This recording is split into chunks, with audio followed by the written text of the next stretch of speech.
देवागम न भूयान चामरादि विभूतयः माया विश्वपि दृश्यन्ते नातस्त्वमसि नो महान्। आचार्य समंतभद्र स्वामी की कृति देवागम स्तोत्र या आप्तमीमांसा भी जिसका नाम है, उसमें तीसरा परिच्छेद का वर्णन चल रहा है, जहाँ 50 जो हैं कारिकाएँ हो चुकी हैं, 51वीं कारिका से प्रारंभ करते हैं। तो जहाँ क्षणिक एकांत जो कि बौद्धों का मत है, उसमें हिंसा अहिंसादि की विडंबना का वर्णन करते हैं। हिनस्त्यनभिसंधात्री नाहिनस्त्यभिसंधिमत्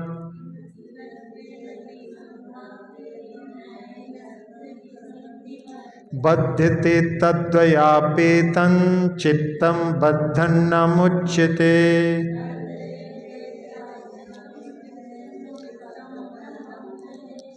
हाँ, इसमें कह रहे हैं कि जो क्षणिक एकांत मत है उनमें चित्तम अनभिसंधात्री, यानी जो चित्त हिंसा के अभिप्राय से रहित है, हिनस्ति वह तो हिंसा करता है, और अभिसंधि मत जो हिंसा के अभिप्राय से युक्त है, ना हिनस्ति वह हिंसा नहीं करता।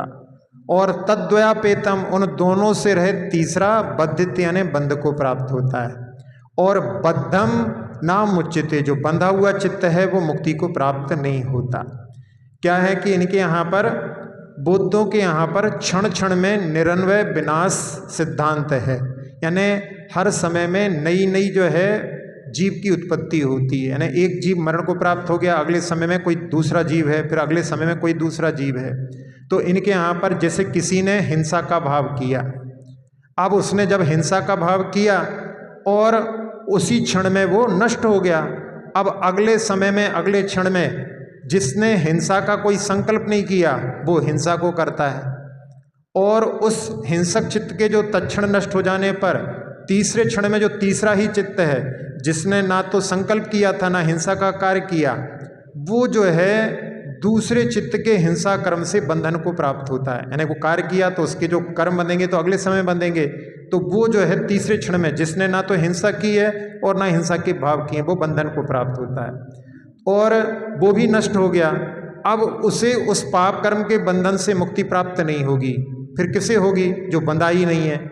जबकि जो मुक्ति होती है वो बंधन पूर्वक होती है, तो जब बंधन ही नहीं तब बंधन से छुटकारा पाने रूप मुक्ति कैसी?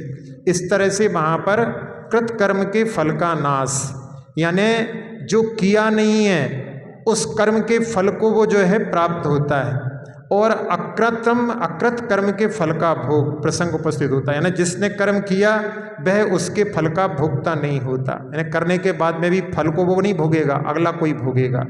और जिसने किया नहीं है अकृत कर्म के फल का भोग होता है, तो यानी जिसने कर्म नहीं किया है उसे उस कर्म का फल भोगना होता है। तो जो है ना एक प्रकार से उपहास का विषय बनता है।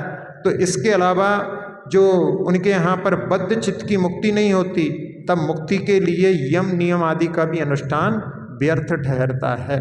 इस प्रकार से क्षणिक मत के जो है बारे में विचार आचार्य समंतभद्र स्वामी इस प्रकार से बतला रहे हैं।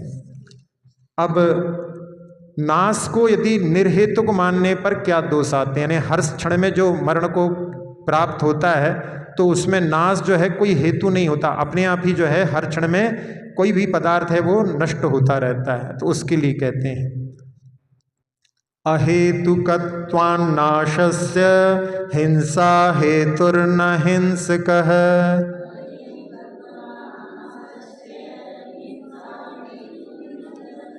चित्त संतति नाशश्च मोक्षो नाष्टांग हेतुकः।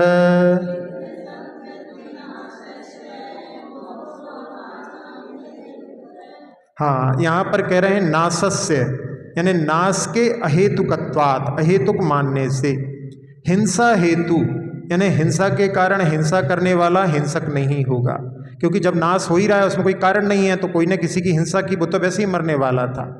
और चित्त संतति नाशा, और चित्त संतति के नाश रूप जो मोक्ष है वह भी अष्टांग हेतु का ना, उसमें भी अष्टांग हेतुक नहीं हो सकता।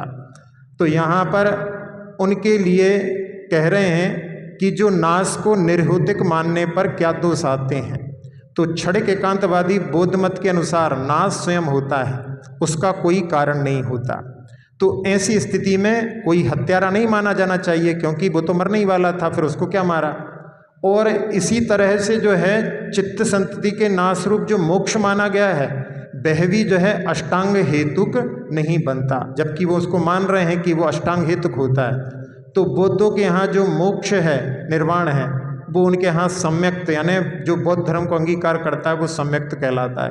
संज्ञा यानी वस्तु का नाम जानना, संगी जो संज्ञा से युक्त होता है, जहाँ वचन एवं शरीर का व्यापार, श्वासोच्छ्वास का निरोध जो है वहाँ पर अंतर व्यायाम कहलाता है। जीव का भाव अजीब कहलाता है। और पिटक त्रय उनके यहाँ सांस की चिंता स्मृति कहलाती है। और एकाग्र होना ध्यान एवं लय होना समाधि होता है। तो इस प्रकार से जहाँ उन्होंने कहा कि जब कोई नाश में हेतु नहीं है तो वहाँ पर जो है मोक्ष में भी कोई हेतु नहीं हो सकता। अब जो विरूप कार्य आरंभ के लिए हेतु की मान्यता में दोष, यानी जो विसर्दश कोई कार्य होते हैं तो उसमें हेतु मानते हैं, तो उसके लिए कह रहे हैं विरूप कार्यारंभाय यदि हेतु समागमः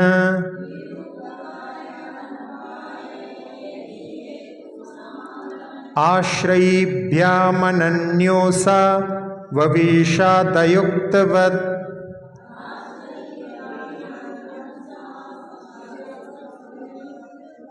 हाँ, यहाँ पर कह रहे हैं कि यदि विसदस कार्य के प्रारंभ के लिए हेतु का समागम होता है तो ये हेतु व्यापार अपने आश्रयों से अभिन्न ही होगा, क्योंकि दोनों में कोई भेद न होने से, जैसे अपृथक सिद्ध पदार्थों की तरह।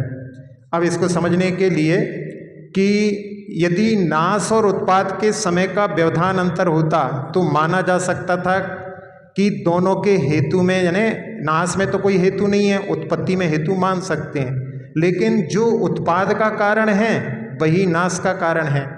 यदि उत्पत्ति को हेतु सहित मानते हैं तो विनाश को भी हेतु सहित मानना चाहिए, जबकि क्या कह रहे हैं वो विनाश तो निर्हेतुक होता है।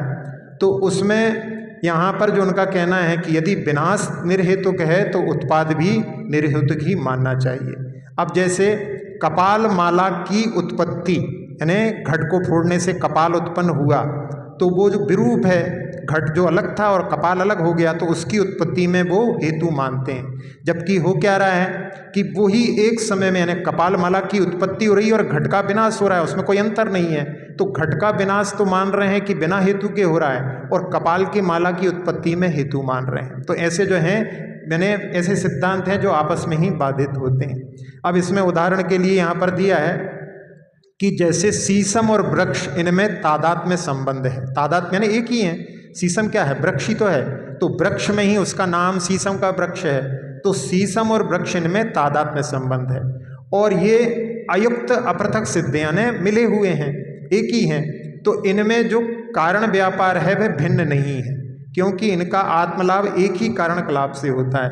इसी प्रकार जो उत्पाद और विनाश में भी तादात्म्य संबंध है, यानी जब जिस समय में उत्पाद हुआ उसी समय में विनाश हुआ, तो वो भी जो हैं अपृथक सिद्ध हैं, यानी पृथक नहीं है, अपृथक ही हैं। इसलिए इनका भी कारण भिन्न भिन्न नहीं मान सकते। जो यहाँ पर जो है इनके लिए कि उत्पाद के लिए तो हेतु रहेगा लेकिन विनाश के लिए हेतु नहीं रहेगा, ये बात को जहाँ पर असिद्ध सिद्ध किया। स्कंदाः संततयश्चैव संवृत्तित्वाद् असंस्कृताः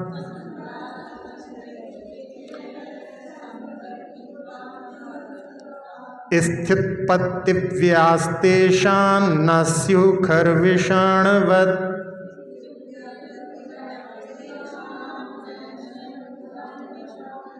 हाँ, यहाँ पर कह रहे हैं संवृत्तित्वात्, यानी काल्पनिक होने से। जो स्कंद की संततियाँ हैं, यानी जो स्कंद हैं उनके आगे आगे की जो संतान होती हैं, वो काल्पनिक होने से असंस्कृता यानी अपरमार्थ भूति हैं। कैसी, खर विषाणवत, जैसे गधे के सींग, इनका कोई अस्तित्व नहीं होता, अवस्तु होते हैं। तेसाम यानी उनमें, यानी स्कंद संस्ततियों में स्थिति उत्पत्ति व्यय नास्यु, जब वो खर विषाण की तरह हैं तो उनमें स्थिति उत्पत्ति और व्यय नहीं हो सकते। यहाँ पर कह रहे हैं कि स्कंद आदि के स्थिति उत्पत्ति वह क्यों नहीं बनता। जहाँ क्षणिक एकांतवादी बुद्धों के द्वारा विरूप कार्य की उत्पत्ति के लिए हेतु का समागम माना जाता है, तब उसमें प्रश्न उठता है कि उस हेतु से परमाणु उत्पन्न होते हैं या स्कंद संतति। अब पहले पक्ष में यदि वह बोलते हैं कि परमाणु उत्पन्न होते हैं तो उसमें स्थाप यानी उत्तर क्षण कहलाता है, और स्थापक उसका स्थापक पूर्व क्षण कहलाता है, और विनाश ये पूर्व क्षण है और विनाशक उत्तर क्षण कहलाता है। तो इनकी तरह हेतु फल भाव का भी वहाँ पर विरोध उपस्थित होता है, क्योंकि परमाणु को सर्वथा निरंश माना जाता है। अतः वहाँ पर उत्पाद स्थिति और व्यय ये धर्म नहीं रह सकते। जब पूर्व क्षण का निरन्वय विनाश माना जाता है तो उसमें उत्तर क्षण से संबंध हो ही कैसे सकता है। यदि दूसरे पक्ष में स्कंद मानते हैं तो स्कंद की संतति बोधों के यहाँ पर परमार्थ न होने से असंस्कृत है यानी अकार्य रूप है, तब उनके लिए हेतु का समागम कैसा। तो साध्य के अभाव में साधन का भी अभाव होता है, तो जब वह काल्पनिक है तो उनकी स्थिति उत्पत्ति वे तीनों घटित नहीं होते, और इनके घटित न होने से कोई कार्य नहीं रहते, तब उनके लिए हेतु समागम की कल्पना व्यर्थ ठहरती है। अब यहाँ पर दोनों जो नित्यत्व और अनित्यत्व दोनों मतों को बतला दिया। अब उनको जो है इस कारिका में, जिसमें कि जो कई बार आखिरी में आती है, फिर से कहते हैं 55वीं कारिका में, विरोधानो भयेकात्म्यं स्याद्वाद न्याय विद्विषाम्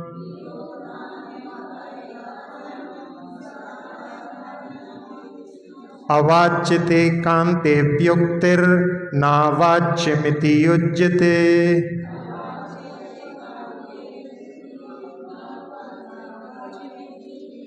हाँ, तो यहाँ पर यदि नित्यत्व और अनित्यत्व दोनों एकांत पक्षों का जब निराकरण कर दिया कि अकेले अकेले में तो घटित होते नहीं हैं, अब कोई ऐसा माने कि इनको एक साथ में मान लें, तो ये बात जो है स्याद्वाद न्याय के जो विरोधी हैं यानी सर्वथा एकांतवादियों के यहाँ पर बनती नहीं है, क्योंकि दोनों कैसे हैं, एक दूसरे के विपरीत हैं।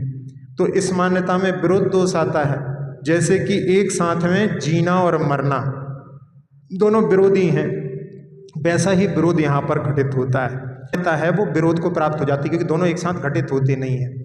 और यदि उनमें जहाँ अनुभय यानी दोनों के लिए वहाँ पर इस विरोध के भय से अवाच्य कह दें, उनको कुछ कह नहीं सकते, तो वो अवाच्य का सिद्धांत भी यानी वो कहे कोई कि ये अवाच्य हैं, तो अवाच्य कहने से वो स्वयं वाच्य हो जाता है, तो वो स्वयं वचन विरोध उपस्थित उसमें हो जाता है।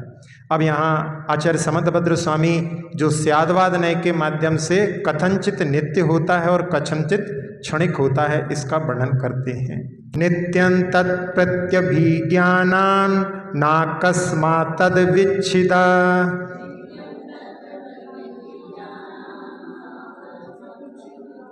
क्षणिकं काल भेदाते बुद्धिया संचर दोषितः।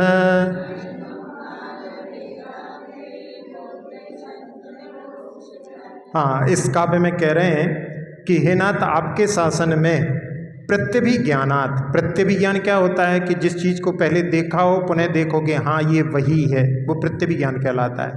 तो प्रत्यभिज्ञान का विषय होने से वह वस्तु तत्व नित्य है, अपन ने कल देखा था उसको वही है, मतलब नित्य है, वही का वही है। तो वह प्रत्यभिज्ञान निर्विषयक नहीं है, यानी अकस्मात नहीं होता किसी में, उसमें पहले से संबंध रहता है और अविच्छेद रूप से अनुभव में भी आता है। काल का भेद होने से क्षणिक भी है वस्तु, तो इसलिए सर्वथा नित्य और सर्वथा क्षणिक तत्व में बुद्धि का संचरण नहीं होने से दोष आएगा, यानी पदार्थ जो होते हैं वो नित्यात्मक होते हैं। तो यहाँ पर क्योंकि आपके मत में वस्तु कथनचित नित्य है, क्योंकि उसका प्रत्यभिज्ञान होता है, जैसे कहते हैं कि ये वही है जो पहले देखा था, तो ऐसा बोध जो है नित्यत्वता को सिद्ध करता है, और यह बिना किसी कारण के निर्विषय तथा भ्रांत रूप नहीं होता, क्योंकि इसमें बिना किसी बाधा के वो अनुभव में आता है। जैसे कोई मित्र है, अरे कल तो तुम ठीक लग रहे थे, आज बीमार पड़ गए, मतलब वही व्यक्ति है, ये समझ में आता है। और आपके मत में वस्तु कथनचित क्षणिक भी है, अनित्य भी है, क्योंकि काल भेद से परिणाम भेद पाया जाता है। वो कल वो अच्छा खासा था, आज बीमार पड़ गया, तो उसमें परिवर्तन भी आया है। तो उत्पाद व्यय होने पर भी द्रव्य गुण के कारण में कभी नाश नहीं होता। इसी से कथनचित क्षणिक है, सर्वथा नहीं। और वस्तु को यदि सर्वथा क्षणिक सर्वथा नित्य मानेंगे तो उस समय में ज्ञान का संचरण नहीं बन सकता। तो इसलिए ज्ञान का संचार अनेकांत की मान्यता में ही प्रतीति गोचर होता है। न सामान्यात्मनोदेति नव्येति व्यक्तमन्वयात्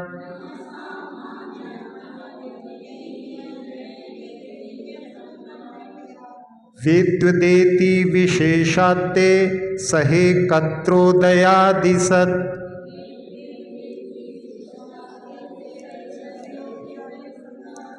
हाँ, ते यानी आपके अनेकांत शासन में सामान्य आत्मना, सामान्य रूप से ना उदेति ना बेति, कोई भी वस्तु जो है ना उत्पन्न होती है और ना नष्ट होती है। व्यक्तम अनन्वयात, क्योंकि अन्वय स्पष्ट रूप से देखा जाता है। और विशेषात यानी विशेष यानी पर्याय की अपेक्षा से, बेति उदेति यानी नष्ट भी होती है और उत्पन्न भी होती है। सह एकत्र, एक साथ वस्तु में उदयादि सत यानी वस्तु में एक साथ में उत्पाद व्यय और द्रव्य तीनों का होना सत कहलाता है। तो सामान्य आत्मना का अर्थ है कि सामान्य स्वभाव से सत आदि सामान्य स्वरूप जिस स्वभावभूत होकर के सदादि सामान्य घट का उपादान द्रव्य मिट्टी होती है, तो वो क्या होता है, मिट्टी ही घट के रूप में परिणत होती है। तो वह जो घट है वो वहाँ पर क्या कहलाएगा कि सत घट रूप से परिणमित होगा, वो वहाँ पर वस्तादि रूप से परिणत नहीं होगा, यानी वो अपनी ही धारा में आगे बहेगी। ऐसे ही जो है तंतु हैं वो जो है वस्त्रादि रूप में परिणत होंगे, घटादि रूप में नहीं होंगे। तो इस प्रकार जो जीवादिक पदार्थ सामान्य स्वरूप में ना तो उत्पन्न होते हैं और ना विनष्ट होते हैं, और उत्पाद विनाश वहाँ पर पर्यायर्थिक नय की अपेक्षा से होता है। और इन तीनों के जो उत्पाद व्यय और द्रव्य के समुदाय स्वरूप ही सत होता है। यानी जो पदार्थ होता है उसमें पदार्थ की उत्पत्ति नहीं होती, लेकिन पदार्थ के माध्यम से जो पर्याय परिवर्तित होती हैं उसके माध्यम से उसमें उत्पाद व्यय और द्रव्य तीनों घटित होते हैं। कार्योत्पादः क्षयो हेतुर्नियमाल्लक्षणात् पृथक्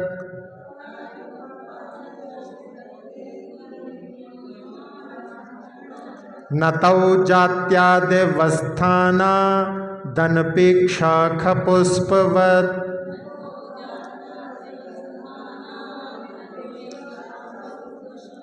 हाँ, यहाँ पर कह रहे हैं कि हेतु का क्षय नियम से कार्योत्पाद, कार्य का उत्पाद है, लक्षणात् पृथक यानी उत्पाद और विनाश ये दोनों अपने लक्षण से भिन्न भिन्न हैं। और जात्यादि अवस्थान ना तो, जाति आदि के अवस्थान से वे दोनों भिन्न भिन्न नहीं है। अपेक्षा से रहित उत्पाद व्यय और द्रव्य आकाश पुष्प की तरह अवस्तु होता है। तो यहाँ पर जो उपादान का कारण है और पूर्वाकार से विनाश, वह क्या होता है, पूर्व के आकार का विनाश हो गया, वही उत्तराकार रूप से कार्य का उत्पाद है। क्योंकि दोनों में यानी एक जैसे जहाँ पर जो है घट फूटा, कपाल की उत्पत्ति हो गई, तो वही जो है उनमें जहाँ नाश हुआ और उत्पत्ति हो गई। तो जो हेतु उत्पाद रूप कार्य के उत्पाद का है वही उपादान के विनाश का हेतु है। और उनके यहाँ पर जहाँ बौद्धों में अपन ने देखा था, उत्पाद को तो उन्होंने हेतु सहित माना था और विनाश को निर्हेतु बताया था, इसलिए वो बाधित ठहरता है। अब यहाँ पर जो उत्पाद और विनाश होते हैं वो दोनों का एक ही होते होने पर अभिन्न ठहरते हैं, यानी एक ही हैं, तो यह भी ठीक नहीं है। क्योंकि उत्पाद और विनाश दोनों लक्षण भेद के कारण एक दूसरे से कथनचित भिन्न है, यानी किसी अपेक्षा से। क्योंकि कार्य का उत्पाद का लक्षण स्वरूप लाभ है और हेतु का क्षय का लक्षण स्वभाव प्रच्युति है, यानी एक में कार्य की उत्पत्ति हो रही है और एक में उसका विनाश हो रहा है, इसलिए कथनचित भिन्न भी है। इस तरह भिन्न लक्षण से लक्षित होने के कारण दोनों जो हैं कथनचित भेद वाले, यानी सर्वथा भेद नहीं है लेकिन कथनचित उनमें अपन भेद कह सकते हैं। और जाति आदि के अवस्थान के कारण नाश और उत्पाद दोनों भिन्न भी नहीं है, यानी कथनचित अभिन्न भी हैं। क्योंकि मिट्टी आदि द्रव्य के बिना घट का नाश और कपाल का उत्पाद नहीं बनता, तो नाश और उत्पाद दोनों पर्याय की अपेक्षा से हैं। तो जाति आदि के अवस्थान रूप सद्रव्य की अपेक्षा से नहीं, तो सद्रव्य मिट्टी आदि हैं, वही घटाकार रूप से नष्ट हुई और कपाल के रूप से उत्पन्न हुई। तो ऐसा स्पष्ट प्रतीत होता है। तो यदि उत्पाद, व्यय और द्रव्य यदि एक दूसरे की परस्पर में अपेक्षा नहीं रखें तो फिर तीनों ही कैसे हो जाएंगे? आकाश के पुष्प के समान, जिसमें कोई भी कार्य घटित नहीं होता। तो स्थिति और विनाश के बिना केवल उत्पाद नहीं बनता, और नाश और उत्पाद के बिना स्थिति नहीं बनती, और स्थिति और उत्पाद के बिना विनाश नहीं बनता। तो इससे ये स्पष्ट फलित होता है कि जो सत्य है वह उत्पाद व द्रव्य से युक्त है, अन्यथा उसका सत्य ही नहीं बनता। वह आकाश कुसुम के समान जो है अवस्तु ठहरता है। अब ये बात जो है जहाँ सैद्धांतिक शब्दों में समझाई है, अब इसको आचार्य महाराज जो है बड़े सरल उदाहरण के माध्यम से बतला रहे हैं। घटमौली स्वर्णार्थी नासोत्पाद स्थित स्वयं,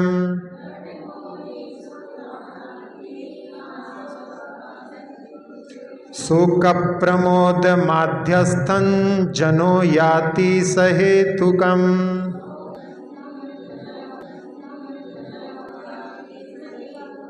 हाँ, यहाँ पर क्या कह रहे हैं?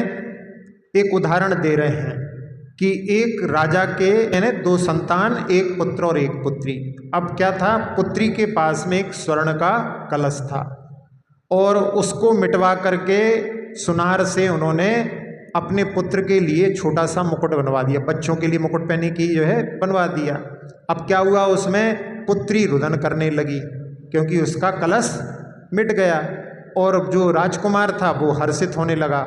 लेकिन राजा की दृष्टि सोने पे थी, तो सोना तो दोनों अवस्था में उसी का है, तो उसका माध्यस्थ भाव है।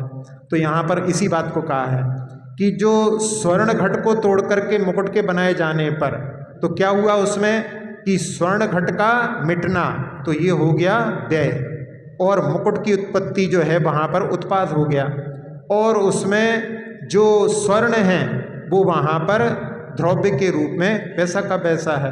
अब उसके कारण में क्या हुआ कि एक के लिए शोक हो गया, उसका इष्ट का वियोग हो गया, एक को हर्ष हो गया, प्रमोद हो गया क्योंकि उसको मुकुट मिल गया, और एक की दृष्टि जहाँ पर द्रव्य पर थी वो माध्यस्थ भाव से है। तो इस प्रकार से ये तीनों चीज़ें एक ही पदार्थ में घटित हो रही हैं, यानी एक पर्याय का विनाश हो रहा है, एक पर्याय की उत्पत्ति हो रही है, और उसमें ध्रुवता स्वर्ण के रूप में बनी हुई है। तो यहाँ पर जो स्वर्ण घट के रूप में था वही मुकुट के रूप में विद्यमान है। तो इससे इसके लिए शोक और हर्ष का कोई कारण नहीं रहता। बिना हेतु के उन घट मुकुट स्वर्णार्थियों के जो शोक आदि की उत्पत्ति हो रही है वो नहीं बनती है, ना उसमें कोई ना कोई कारण है। अब जहाँ पर बुद्धों का ये कहना है कि उनमें जो विषाद आदि के लिए कोई हेतु नहीं होते, लेकिन वो पूर्व की वासना निमित्त मात्र से उत्पन्न होते हैं, यह ऐसा उनका कहना ठीक नहीं है। क्योंकि यदि पूर्व की विषाद आदि के वासना मात्र निमित्त के होते हुए भी उन विषाद आदि का कोई नियम संभव नहीं होता, इसलिए यहाँ पर जो सामने जो पर्याय नष्ट हो रही है, पर्याय उत्पन्न हो रही है, उसके माध्यम से ही उनको इस प्रकार से हर्ष आदि की उत्पत्ति हो रही है। इसमें जो है वस्तु तत्व की त्रयात्मकता दिखलाते हुए एक और गाथा में बतलाते हैं। पयो व्रतो न दध्यति न पयोति दधिव्रतः,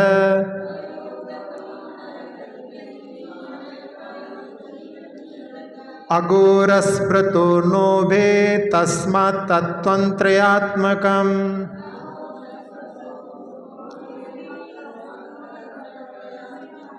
हाँ, यहाँ पर क्या कह रहे हैं कि पयोव्रतः, जिसका कि मैं दूध अकेला खाऊंगा और कुछ नहीं खाऊंगा, तो वो दधी ना अति, यानी दही नहीं खाते, क्योंकि उनका दही का त्याग है, दूध के अलावा सबका त्याग है। और दधिव्रता जो दही खाने का व्रत वाला है, पयो नाति यानी दूध नहीं खाता।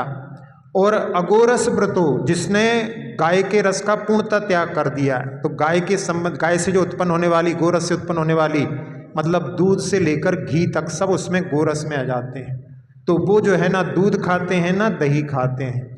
इससे जो है तत्व त्रयात्मक होता है। अब त्रयात्मक किसमें कैसे है कि दूध ही दही के रूप में उत्पन्न होता है, तो उसमें क्या हुआ, दूध का व्यय हो गया, दही का उत्पाद हो गया। और तो इसमें जो है पहले वाले के लिए जिसने जो है दूध का नियम लिया है, तो वो दही को नहीं खाता है, मतलब आगे की अपेक्षा से जो अभी है पर्याय उसको तो ग्रहण कर रहा है, लेकिन वो पर्याय नाश हो जाएगी तो आगे की पर्याय को वो ग्रहण नहीं करेगा। और दूसरा जो है दही को तो खा रहा है लेकिन दूध को नहीं खा रहा है, और जिसका ध्रुव पर दृष्टि है यानी गोरस पर दृष्टि है, ना वो दूध को खा रहा है ना दही को खा रहा है। तो इसमें तत्व जो हैं तीनों प्रकार से, यानी उसमें उत्पाद भी है, व्यय भी है, और ध्रुवता जो है गोरस के रूप में विद्यमान है। तो इस प्रकार से जो है तत्व त्रयात्मक होता है। तो इसके माध्यम से जहाँ वस्तु में यहाँ पर जो नित्य भी है अनित्य भी है, नित्य किसकी अपेक्षा से? गोरस की अपेक्षा से, गोरस दोनों विद्यमान है इसलिए नित्य हो गया। अनित्य वहाँ पर एक एक पर्याय की अपेक्षा से, उत्पाद व्यय की अपेक्षा से घटित हो गई। तो इसमें भी यहाँ पर सप्तभंगी का सिद्धांत लगा सकते हैं कि वस्तु जो होती हैं वो कथनचित नित्य हैं, कथनचित अनित्य हैं, फिर कथनचित उभय रूप हैं और कथनचित अवक्तव्य हैं। फिर एक भंग को पहले वाले को लेकर के अवक्तव्य लगाएंगे तो कथनचित नित्य अवक्तव्य हैं, फिर कथनचित अनित्य वक्तव्य हैं, और कथनचित अनित्य, नित्य और अवक्तव्य हैं। इस प्रकार से 7 भंग जो हैं इसमें भी घटित हो सकते हैं। तो इस प्रकार से ये आचार्य समंतभद्र स्वामी ने यहाँ पर जिनके माध्यम से जो नित्य और क्षणिक मत हैं उनकी जो है वहाँ पर निराकरण करके और स्यादवाद मत की स्थापना यहाँ पर की। इस प्रकार से इसके साथ में ये तीसरा परिच्छेद समाप्त हुआ। अब इसके बाद में जहाँ जो सर्वथा भेद और सर्वथा अभेद मानते हैं उनका वर्णन आगे आएगा। अक्षर पद मात्रा से दूषित वचन अगर ममहीन रहे, कषाय के वश में सम्यक अर्थ विलीन किए, जिन वाणी माता मेरी उन सब त्रुटियों को क्षमा करें।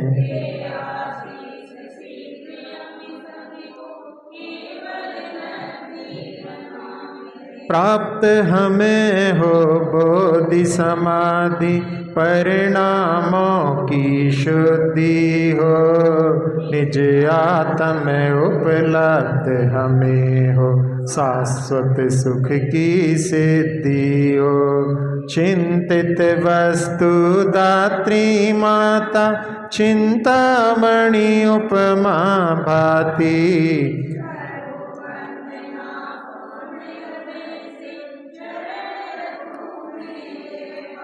कर जिन वाणी स्तुति तन की ममता टार, महामंत्र का जाप अब सभी जपें नभवा।